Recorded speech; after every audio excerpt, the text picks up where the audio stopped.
Your number 2 wide receiver in the 2023 NFL draft class is? Jaxon Smith-Njigba. Yes. Man, he is interesting. He really is. He's not the prototypical guy Chris Simms would usually love and make the number 2 guy. You know, as you know, I'm kind of a whore for speed. I like speed. This guy, just at the pro day a few days ago at Ohio State, ran 4.5 at a pro day. It's probably a 4.6. Why do you say that? I always add a 10th because the combine's a laser finish. It's laser, so it's more strict. It's a slower time than Johnny on the side just hitting it with his thumb, right? Yeah. Right? So that and as a Michigan guy, too, I wouldn't put it past Ohio State to make it 39 yards. Yeah, of course right? you would. Whatever. Your coach is Jim Harbaugh. Who knows what you guys do? Okay? We're doing the same thing. Yeah. 37.5. Yeah. But either way, so listen, the speed is not blazing that way. But when you turn on the film, you go, okay, the speed's good. It's good. But what's off the charts insanity good is the guy's like quickness and route running and wiggle and his ability to break angles and all of that is like insanity. It's insanity. His ability to come off the ball and kind of be going like 70% and then almost jump in the air at like the 6-yard mark. And then you go, wait, he's jumping, and I don't know if he's about to go in or out. You can't tell. It's like Allen Iverson with an unbelievable crossover dribble, right? That's who he is. So he's got this unbelievable ability to change directions and then really accelerate in a hurry. Now, like I said, his top-end speed isn't that great, but his ability to accelerate and get to that top-end speed, that happens in like 2 steps, right? And then you add on a guy that's got like kind of running back legs a little bit. He's got a thickness to his legs.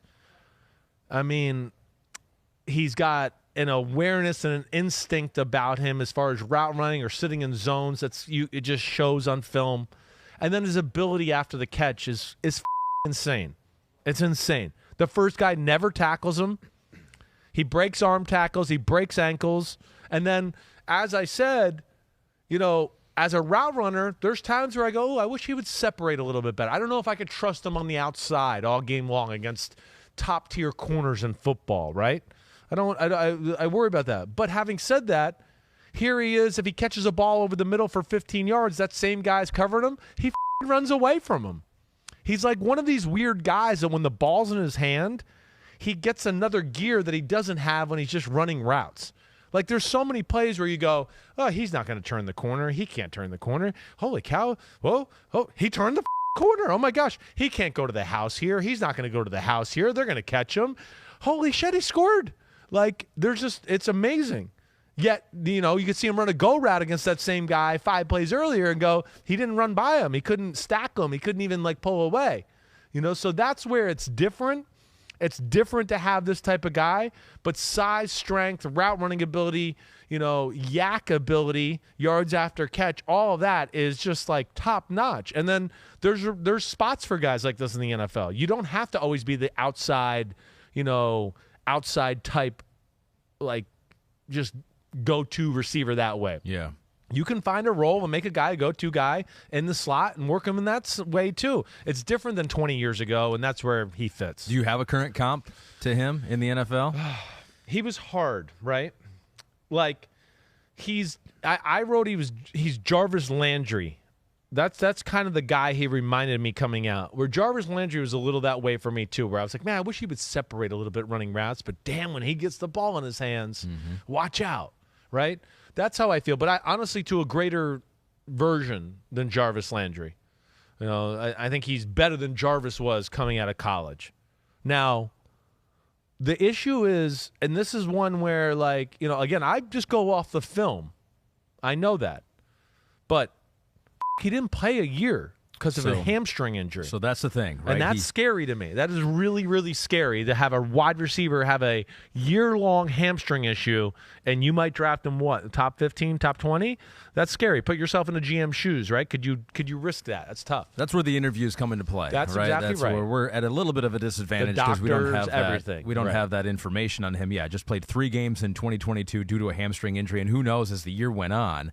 I mean, you would hope that if he was available to play and able to play, because they were in the, they're playing Georgia there. They're playing on New Year's Eve. Yeah. You'd hope that he would want to play in those games. Sure. But at the same time, knowing he's one of the top prospects in the NFL and the wide receiver class here, too. But the year he did play was amazing. And he did it in high school, too. He was a 5-star recruit in northern Texas, had like 2,000 yards receiving. He had 35 touchdowns as a senior in high school.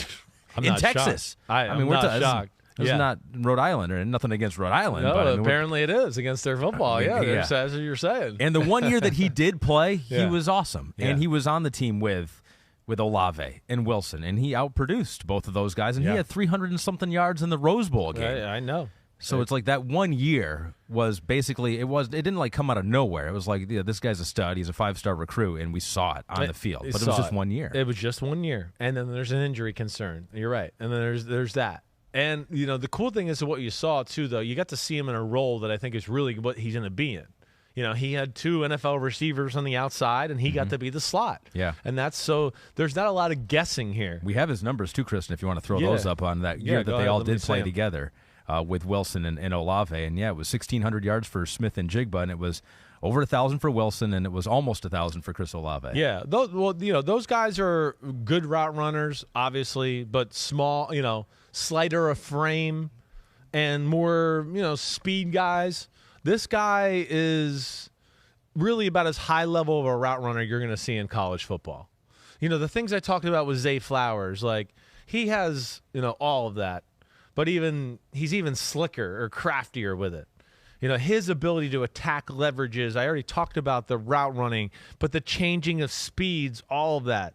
That's where he's really special. And then even though he's not real fast, his suddenness, right? And I, again, I hope I'm explaining. This is a day where I probably need to stand up to show some of this stuff. Oh, no. But I'm not gonna. But his suddenness, it just, again, it goes into the changing of the speeds where he can, he's kind of running, but all of a sudden it's just, and he breaks down so fast and he puts his foot in the ground and then can just come out of that break because of the strength he has in his legs and creates separation there, even though in the straight part of the route he didn't separate.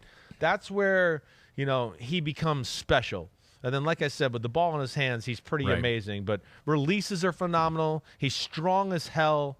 He really is. He's got incredible play strength. He's another guy just like Zay Flowers where the bumping, the pushing, he's not affected by that when you see him down the field running a post route or a deep cross or any of that. Yeah. And that's going to be necessary in the NFL. He's a bigger dude, too, 6'1", 196. Right. Maybe you don't need to stand up because we do have video of his pro day as well. So maybe this will show what you're talking about with Jaxon Smith-Njigba. You can at see his pro day. He's got a lower Ohio cut State. waist, right? Like he doesn't have real long legs. He's got more of a torso than you would see for most receivers. But that's probably the reason why he's also great at changing directions, right? So that's where he is, and this is where he's going to live, right down the middle. You see that ball by C.J. Stroud? That was nice. But again, it's going to be, 10-yard in cut, 5-yard option route. He's looks like he's running the middle post from the slot route. Oh, boom, he turned on the brakes and ran the slot 20-yard out route. That's where he's going to be really good, let alone, like I said, he is going to be the king of, we threw a ball 7 yards over the middle, and he made 2 guys miss, and we got 14 yards. That's where he's also going to be great. Yeah. Bubble screens, all of that type of stuff. He blocks in the run game. So, my only concern is this hamstring thing like we talked about and lack of overall top-end speed. But at the same time, I think this is a guy that's primarily going to be in the slot, and be that guy that comes behind the line of scrimmage and catches the ball on a bootleg, option routes, bubble screens, other wide receiver screens. And then he can be a weapon guy because of his size and strength and ability to make people miss. Sauceini says, do you take someone like JSN in the first round if he doesn't have elite speed? And to add that hamstring injury from last year. Yeah, well, is he a first-round guy? Like if you're end of the first round, yeah, and you're a team, yeah, I think he's really going to be viewed as higher than that. It's just going to be about the medical. He's a man. And it's the defined role in the NFL that we know is a real thing now. So it's no longer like, oh, well, he can't play outside, so we lose his value. It's just like, no, he's a fucking awesome slot. It doesn't change anything for us. Just like Jalen Waddle did for the most of the year for the Dolphins and was the number 6 pick of the draft. But, you know. That makes sense. It's almost like a pass-fail. If you're a team that you're convinced that the medical issue is not an issue, he could be maybe a top 10 guy. I think so. I think he could be top 15-ish there. I think he's going to, NFL's going to love his strength and his route running and his just, like I talked about, his craftiness. He's a safe bet from that angle, other than it's a hamstring injury and running's kind of important for a receiver. Yeah. You know, but, and two, who asked that question? Was that Saucini? Or that Saucini. Yeah. Saini. Well, the other question he asked here? What? About he had 2 questions in here? Oh, the 40 times or the 3-cone drill. Okay. Oh, okay. Yeah, he did have a 2-parter in here. Do you want to get into that? Yeah. Because I don't know what his 3-cone drill was. I got it. So you don't do worry. have it. I do. I write these things down as I start to watch the film because these 3-cone is the one that, to me, that is very relevant to the wide receiver conversation. So did he have a good 3-cone number? Off the charts. It was very good. Like you would expect it. You would watch film on him and go, man, the way his hips and the way he can plant his foot in the ground, he's got to have the greasiest 3-cone drill that he ever. I mean, he bet you didn't have to break stride, this guy, knowing him. And, he ran a 6.57. That's like insanity. Yeah. So, yes. Was it laser timed, though? Well, but that and his 20-yard shuttle are insane. His 20-yard shuttle is 3.93. Yeah. So that shows incredible ability to stop, restart, accelerate. Yeah. On both of those. 3 cones has a little bit more of the hip element, and his hips are awesome, like I talked about. So for the kind of receiver that he would be in the NFL, those That's are probably more important exactly for him. Right. Exactly right. Right. If you were, if it was more like Christian Watson last year, I don't really give a shit about his 3-cone drill that much. When you can run like that and you have that size, you don't have to worry about being the sharpest cutter in the world because everybody's so scared of you running by them that they're going to back off anyways. And then when you stop, if you got an extra step or 2 in there, you're still going to be open. This guy can't afford that, because there's not that speed. So he's got to be able to stop and be sharp and concise and re-accelerate and all that, and he's got it. I like him.